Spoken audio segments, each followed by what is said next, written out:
اللہ کو جو عارف ہوتا ہے وہ کبھی راہ راست نہیں بھولتا۔ اللہ تعالیٰ خود اس کے دماغ میں سب راستے ڈال دیتا ہے۔ طریقت اللہ تعالیٰ کی طلب کا نام ہے۔ اللہ تعالیٰ نے مایوس ہونے کو حکماً سختی سے منع فرمایا ہے۔ اللہ کی ذات بے حد کریم، پاکیزہ اور حسین و جمیل ہے۔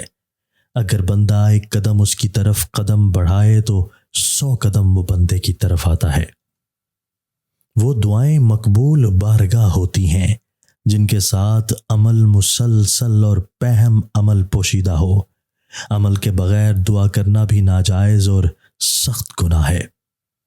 اللہ تعالیٰ ہماری نیت اور محبت کو دیکھتا ہے۔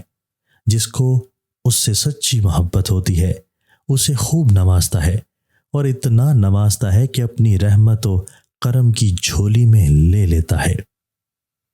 اللہ تعالیٰ سے غفلت برتنا چھوڑ دو اور نفس و شیطان کی پیروی مت کرو، ورنہ بہت سی پریشانیوں اور مصیبتوں کا سامنا کرنا پڑے گا۔ حق تعالیٰ کی معرفت کی پہچان وہ پاتا ہے جو میدان اسرار میں جست لگاتا ہے۔ اللہ کا محب وہی ہے جو ہمہ وقت اس کے ذکر میں سرکردہ رہے اور اس کے دیدار کی طلب بھڑک جائے۔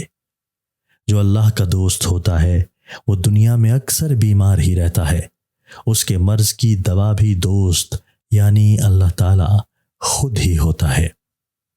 حق تعالیٰ کے کچھ بندے ایسے ہیں جو اللہ سے محبت کرتے ہیں اور اللہ ان سے محبت کرتا ہے، اور ان کے ساتھ اللہ کی محبت ان کی محبت سے قبل ہوتی ہے۔ خوشیاں حاصل کرنے کی چاہت رکھتے ہو تو دوسروں کو خوشیاں دو، تمہیں خود بخود خوشیاں ملیں گی۔ جینے کی امنگ حوصلوں کو قوت عطا کرتی ہے۔ انتقام لینا ظلم کے راستوں کو کھول دیتا ہے۔ عقل و فہم کسی کی میراث نہیں ہوا کرتی، یہ خدا کی طرف سے صلاحیت و قوت ہوتی ہے۔ یقین کامل کی نشانی ہے کہ اللہ کی رضا کے بغیر پیدا شدہ گوشت کینچی سے کاٹ پھینکنے کے بعد اسے نجات حاصل کی جائے اور اس کی جگہ رضائے الہی سے نیا گوشت پیدا کیا جائے۔ دوسروں کا مذاق اڑانے سے اجتناب کرو کہ کوئی بھی اپنا مذاق اڑوانا پسند نہیں کرتا، اس سے باہمی محبت میں کمی واقع ہو جاتی ہے۔ ماتھے پر بادام کا چھلکا پیس کر رگڑو، دماغ اتنا تیز ہوگا کہ بھولی ہوئی چیزیں بھی یاد آ جائیں گی۔ جو لوگ دوسروں کا حق مار کر اپنی دولت کے اضافے کے لیے کوشاں رہتے ہیں، ان کی یہ دولت آخر میں ان کے لیے عذاب کا باعث ہوگی۔